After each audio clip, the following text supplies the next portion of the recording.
खुशबू पांडे, स्वागत है आपका हमारे खास कार्यक्रम जनता सरकार में, जिसमें हम बात करेंगे सत्ता के सिंहासन से लेकर जनता के सरोकार तक। साथ ही हम आपको बताएंगे प्रदेश सरकार की हर उस योजना के बारे में जिनका सीधा संबंध हरियाणा की जनता से है। जो योजनाएं प्रदेश के विकास को नई गति प्रदान करेंगी और हरियाणा की जनता का चहुमुखी विकास भी करेंगी, ताकि प्रदेश की जनता तरक्की की राह पर आगे बढ़े और हरियाणा प्रदेश निरंतर उन्नति की नई ऊंचाइयों को छूता हुआ प्रगतिशील रहे। तो अगले 30 मिनट तक बने रहिए हमारे साथ और देखते रहिए जनता सरकार।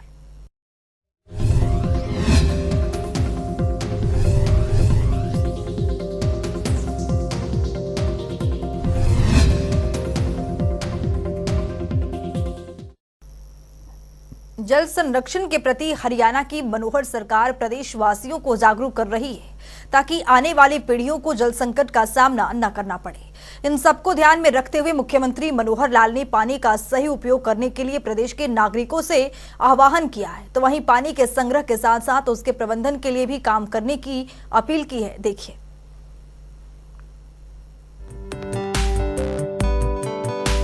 जलवायु परिवर्तन के चलते भविष्य के वैश्विक जल संकट के प्रति हरियाणा की वर्तमान सरकार काफी जागरूक है, ताकि आने वाली पीढ़ियों को जल संकट का सामना न करना पड़े। कोरोना काल में मुख्यमंत्री मनोहर लाल ने भावी पीढ़ी को जमीन के साथ साथ पानी भी विरासत में मिले, इसके लिए मेरा पानी मेरी विरासत एक अनूठी योजना देश के समक्ष रखी, जिसकी सराहना कई मंचों पर हुई।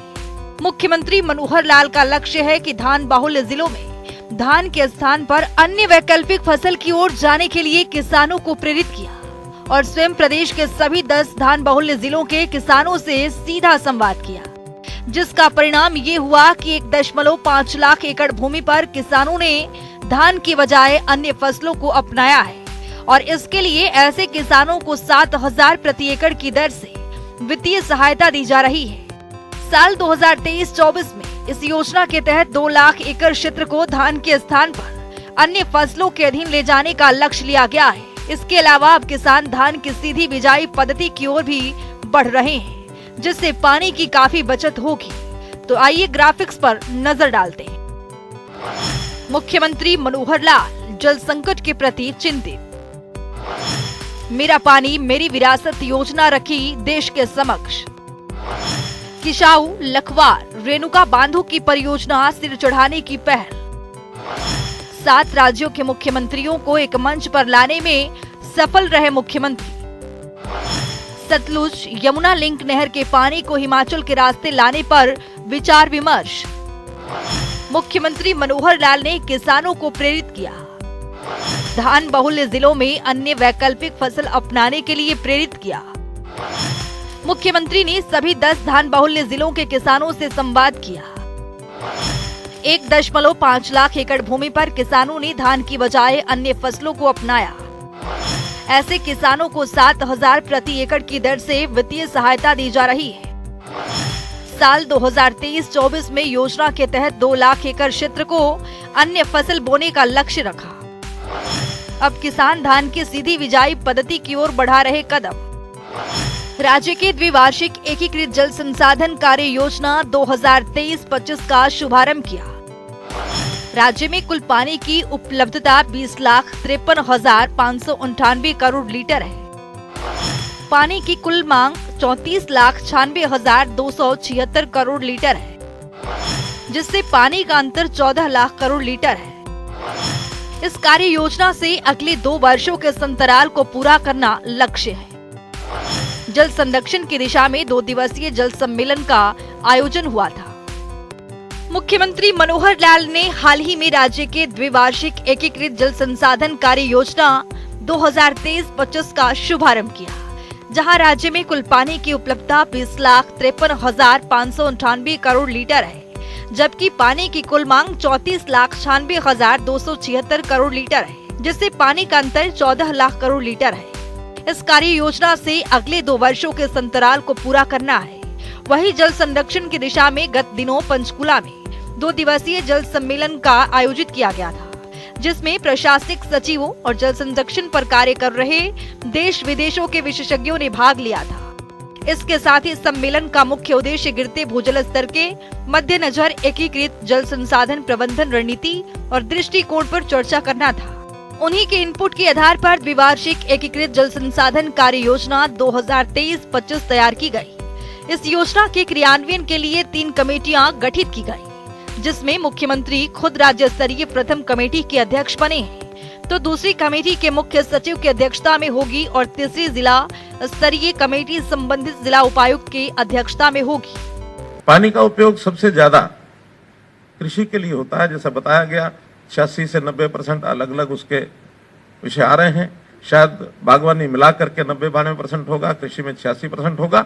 8% पानी अलग है जिसका उपयोग हम पीने के लिए या उद्योग के लिए या दैनंदिन जीवन के लिए अन्य उपयोग भी होते हैं, तो उन सब उपयोग के लिए। और एक पानी का एक हिस्सा वायु में भी वाष्पीकरण के माध्यम से भी उसका उपयोग होता है।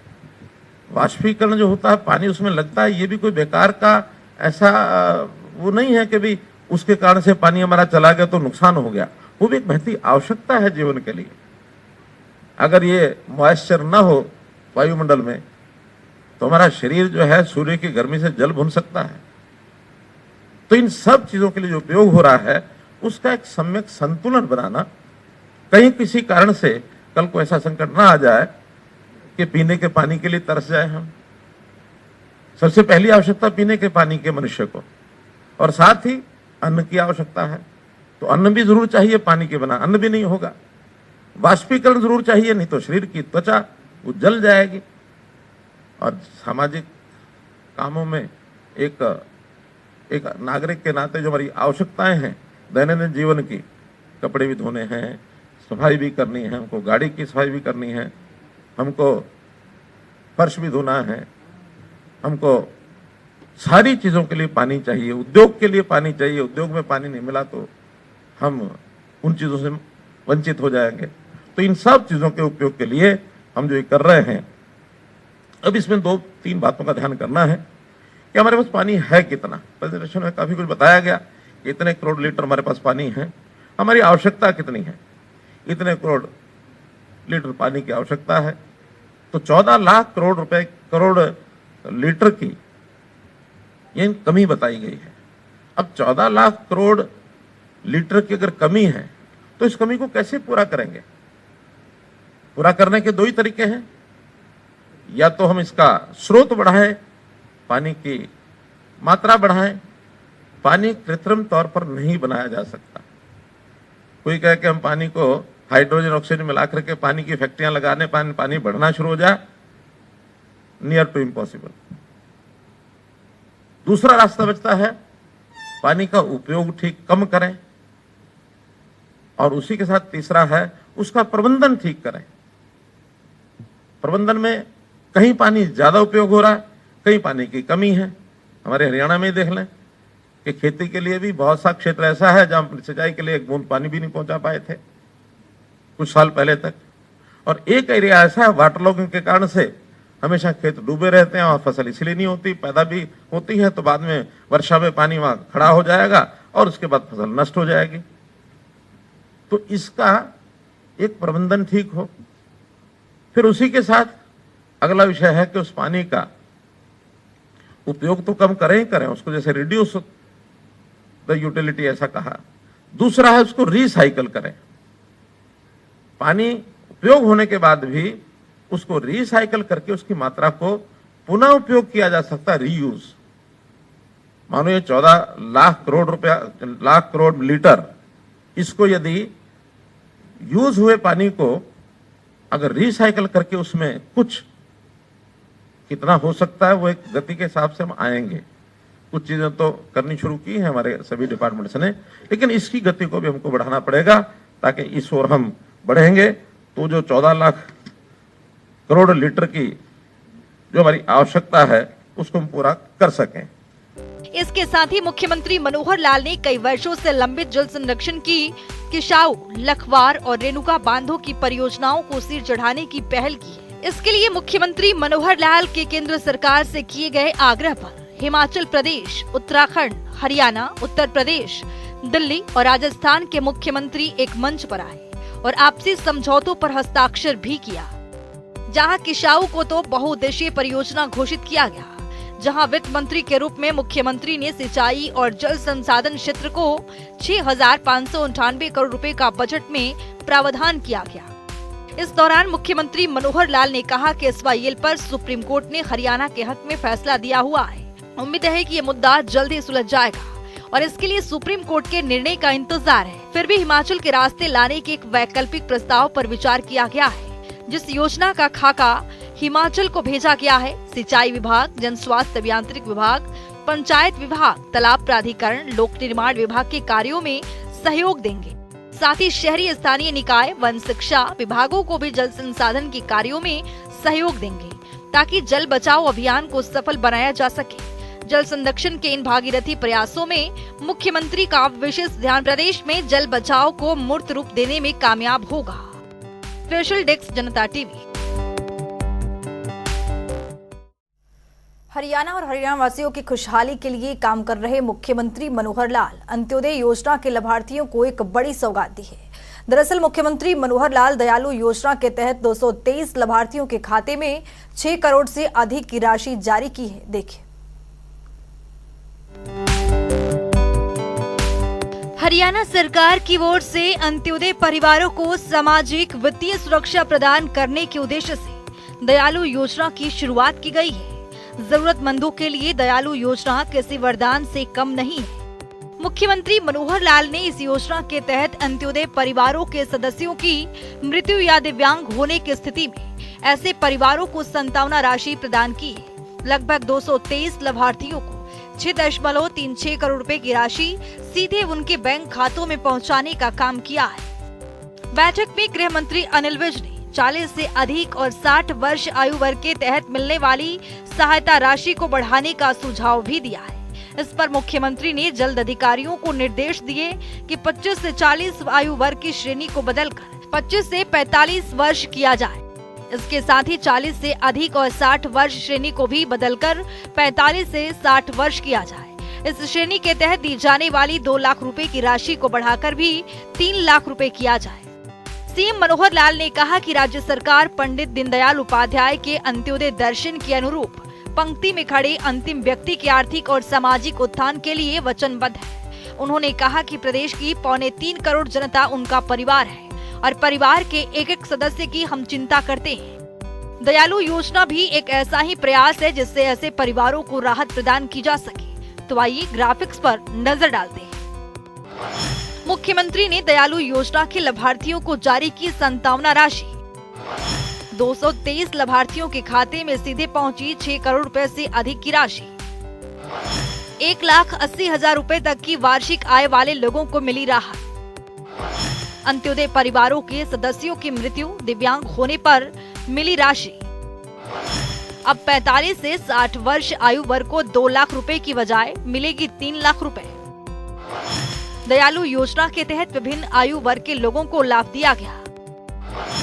5 से 12 वर्ष आयु तक के लिए 1 लाख रुपए, 12 से अधिक और 18 वर्ष तक 2 लाख रुपए, 18 से अधिक और 25 वर्ष तक 3 लाख रुपए, 25 से अधिक और 40 वर्ष तक 5 लाख रुपए, 40 से अधिक और 60 वर्ष तक 2 लाख रुपए की राशि दी जाती है। इस योजना में PM-JJBY, PM-SBY, अन्य बीमा योजना शामिल है। PPP डेटा के अनुसार प्रदान की जाती है सहायता राशि। दयालु योजना के तहत परिवार पहचान पत्र में सत्यापित डेटा के आधार पर 1,80,000 रुपए तक आय वाले परिवारों के सदस्य की मृत्यु या 70% से ज्यादा दिव्यांग होने पर आर्थिक सहायता प्रदान की जाती है। इस योजना का क्रियान्वयन हरियाणा परिवार सुरक्षा न्यास द्वारा किया जा रहा है।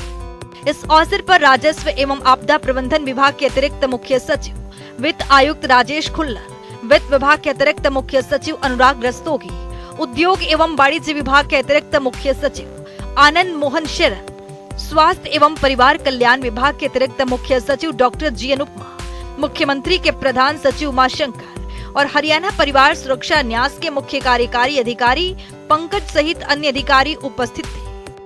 जनता टीवी के लिए चंडीगढ़ से पवन सीवर की रिपोर्ट। मुख्यमंत्री मनोहर लाल के नेतृत्व में हरियाणा विकास के पथ पर आगे बढ़ रहा है। विकास की दिशा में तेजी से कदम बढ़ा रहे मुख्यमंत्री मनोहर लाल के मार्गदर्शन में हरियाणा प्रदेश में स्वास्थ्य लाभ के लिए कई योजनाएं चलाई जा रही हैं, जिनका लाभ हरियाणा के पात्र नागरिकों को हो रहा है। हरियाणा और प्रदेश वासियों के उत्थान के लिए काम कर रहे मनोहर सरकार में गरीब और जरूरतमंद परिवारों के लिए विशेष योजना चलाकर उन्हें लाभ प्रदान किया जा रहा है। देखिए खास रिपोर्ट। सरकार ये गरीब की सरकार, ये उस जरूरतमंद की सरकार, नीडी आदमी की, जिसको समय पर जो लाभ मिलना चाहिए वो मिल सके, इसके लिए हम काम करते हैं। हरियाणा में गरीब और जरूरतमंदों के लिए काम कर रही मनोहर सरकार ने हरियाणा की तस्वीर और तकदीर को बदलने का काम किया है। गरीब परिवारों को सरकार की महत्वपूर्ण योजनाओं का लाभ पहुंचाने के लिए मुख्यमंत्री मनोहर लाल निरंतर प्रयासरत हैं। सरकार का प्रयास है कि अंतिम पंक्ति में खड़े अंतिम व्यक्ति को उन महत्वपूर्ण योजनाओं का लाभ मिल सके जिसके लिए वो पात्र हैं। और इसी कड़ी में मुख्यमंत्री मनोहर लाल के मार्गदर्शन में राज्य सरकार 1,80,000 रुपए से कम सालाना आय वाले परिवार को योजना के तहत लाभ पहुंचाने का काम कर रही है। हम हर उस गरीब परिवार को जिसके घर में 2 समय का भोजन नहीं बन सकता, या मानो 1,80,000 से नीचे इनकम है तो उसको राशन कार्ड जरूर पहुंचना चाहिए। 1 लाख रुपए की इनकम के परिवार वालों में से किसी न किसी को मुख्यमंत्री अंत्योदय परिवार उत्थान योजना जो हमने चलाई है उसमें किसी को रोजगार मिलना चाहिए। अगर वो कहीं कोई प्राइवेट काम करना चाहता है, पैसे की उसको आवश्यकता है, तो हम बैंक से लोन लेकर के भी देते हैं। ये काम भी हम कर रहे हैं गरीबों के लिए। हरियाणा को विकसित राज्य के रूप में स्थापित करने की दिशा में बढ़ रहे मुख्यमंत्री मनोहर लाल के पिछले 8 सालों के कार्यकाल में हरियाणा के हर क्षेत्र, हर वर्ग को तेजी से विकास संभव हो सका है। गरीबों के उत्थान के लिए काम कर रही मनोहर सरकार में हरियाणा में नागरिकों के स्वास्थ्य लाभ के लिए कई योजनाएं चलाई जा रही हैं। आयुष्मान भारत योजना के तहत केंद्र सरकार के मानदंडों के अनुसार हरियाणा में 15.5 लाख परिवारों को 5 लाख रुपए का स्वास्थ्य बीमा कवर प्रदान किया गया है। वहीं इस योजना का दायरा बढ़ाते हुए हरियाणा के मुख्यमंत्री मनोहर लाल के नेतृत्व में प्रदेश सरकार ने चिरायु हरियाणा योजना शुरू कर आज लगभग 32 लाख परिवारों को आयुष्मान योजना का लाभ प्रदान किया है। जो गरीब परिवार हैं उनको आयुष्मान भारत के नाते से 5 लाख, आयुष्मान कार्ड के नाते से योजना जो बनाएगी, प्रधानमंत्री जी ने बनाई, 5 लाख रुपया हर परिवार का स्वास्थ्य बीमा योजना, ये भी सबको लेके दिया। 15.5 लाख परिवारों को इस योजना का लाभ ये केंद्र सरकार ने दिया। फिर भी हमें लगा कि ये योजना और लोगों को मिलनी चाहिए। जैसे हम राशन कार्ड अभी 27 लाख पहले वाले और जो नए 4 लाख या 5 लाख और जुड़े हैं, लगभग 32 लाख से ऊपर लोगों को राशन कार्ड मिला है। ऐसे सब लोगों को आयुष्मान भारत का लाभ एक नई योजना चिरायु हरियाणा करके जोड़ी, उन लाभ देने के लिए भी हम आगे आए हैं। हरियाणा प्रदेश और प्रदेशवासियों को विकास के पथ पर आगे लेकर बढ़ रही हरियाणा की मनोहर सरकार नागरिकों के स्वास्थ्य की देखभाल को सुनिश्चित करने के लिए निरोगी हरियाणा योजना भी लेकर आई है, जिसके तहत करीब 1 करोड़ से ज्यादा नागरिकों को स्वास्थ्य परीक्षण इनका किया जाएगा। और इस क्रम में अभी तक 4.5 लाख से भी ज्यादा लोगों का टेस्ट किया जा चुका है, जिससे कि किसी भी बीमारी का पता पहले ही लग जाए और उसका इलाज समय पर किया जा सके। ऐसे जो लोग हैं जो बीमार हुए नहीं हुए हों लेकिन कभी भी उनको कोई अस्वस्थता का कारण बन सकता है, तो ऐसे लोगों का क्यों नहीं एक बार यानी शारीरिक स्वास्थ्य परीक्षण ये होना चाहिए। हमने इस योजना को भी लागू कर दिया है और इस योजना का नाम रखा है निरोगी हरियाणा।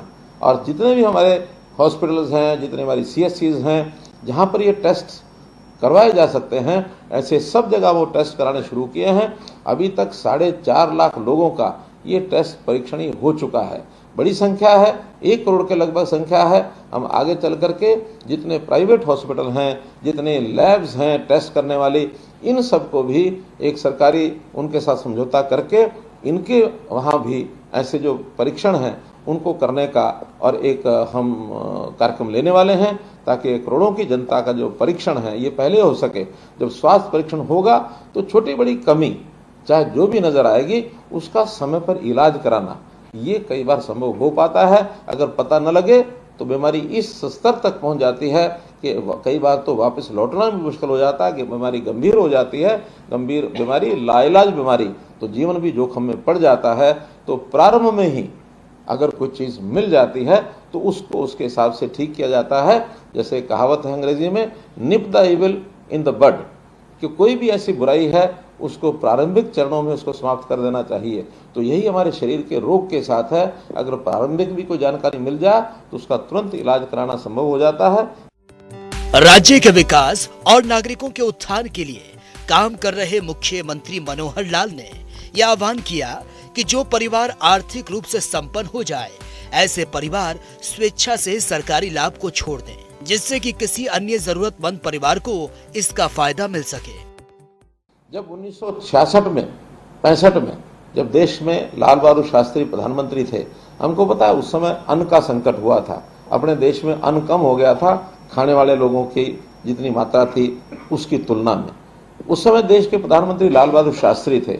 उन्होंने कहा कि हम हरित क्रांति के माध्यम से अन्न जब पैदा करेंगे तब पैदा करेंगे, लेकिन तात्कालिक आवश्यकता ये है, क्या समाज के लोग सप्ताह में 7 दिन में अगर वो 21 बार भोजन करते हैं, कोई 3 बार करता है, या 14 बार भोजन करते हैं, 2-2 बार करते हैं, तो क्या एक समय का भोजन छोड़ सकते हैं? मुझे आज भी बहुत बुजुर्ग ऐसे मिलते हैं जो सोमवार रात्रि का भोजन, वो लाल बहादुर शास्त्री जी की अपील पर जो छोड़ा था, आज भी उन्होंने जीवन में अपनाया हुआ है।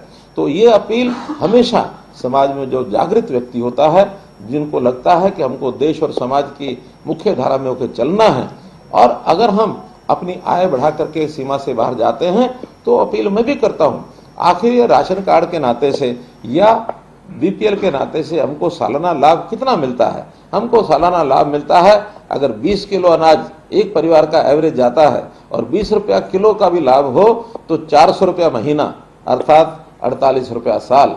अब और कुछ छोटे मोटे लाभ मिला करके 6,000 रुपया साल, तो 6,000 रुपये साल का ही हमको लाभ मिलता है। हमारी कमाई अगर 6,000 रुपया बढ़ जाए, 1,80,000 की बजाय 1,86,000 हो जाए, तो हम क्यों नहीं इस 6,000 का जो भुगतान अपने पास से करके इस लाभ को छोड़ सकते हैं, ताकि हमारा छोड़ा हुआ ये जो सरकारी जो भी लाभ मिलता है, ये लाभ किसी गरीब आदमी को मिले।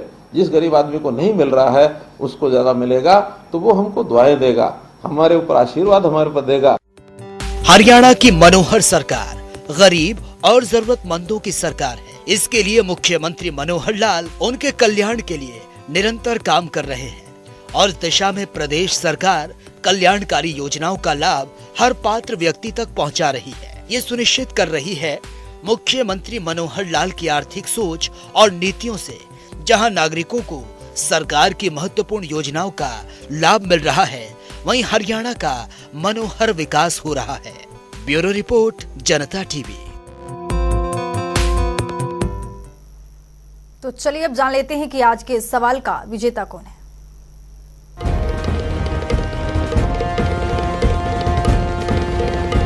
तो बात अब आज के विजेता की। जैसा कि आप जानते हैं, हर रोज एक नया सवाल पूछते हैं, सही जवाब देने वाले के नाम और तस्वीर अपने टेलीविजन स्क्रीन पर दिखाते हैं, साथ ही उसको उपहार भी देते हैं।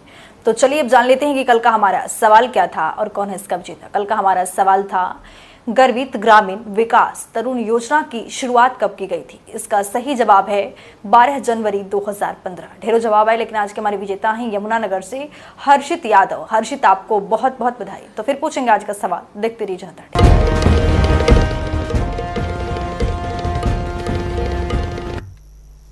तो वक्त हो गया है आज के सवाल का। तो चलिए अब जान लेते हैं कि आज के सवाल में क्या कुछ है।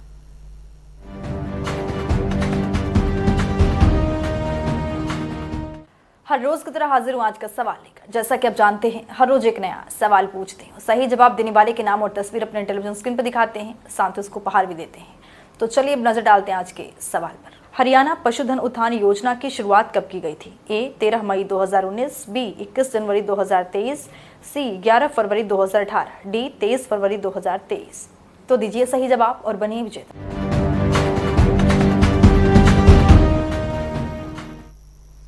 तो इस खास कार्यक्रम के जरिए हमारा मुख्य उद्देश्य है हरियाणा सरकार की कल्याणकारी योजनाओं की जानकारी और उसका लाभ प्रदेश के हर एक नागरिक तक पहुंचाना है, क्योंकि जब प्रदेश का हर एक नागरिक समृद्ध और खुशहाल होगा, तभी प्रदेश विकास के पथ पर आगे बढ़ेगा। हमारे खास कार्यक्रम जनता सरकार में आज के लिए इतना ही। नमस्कार।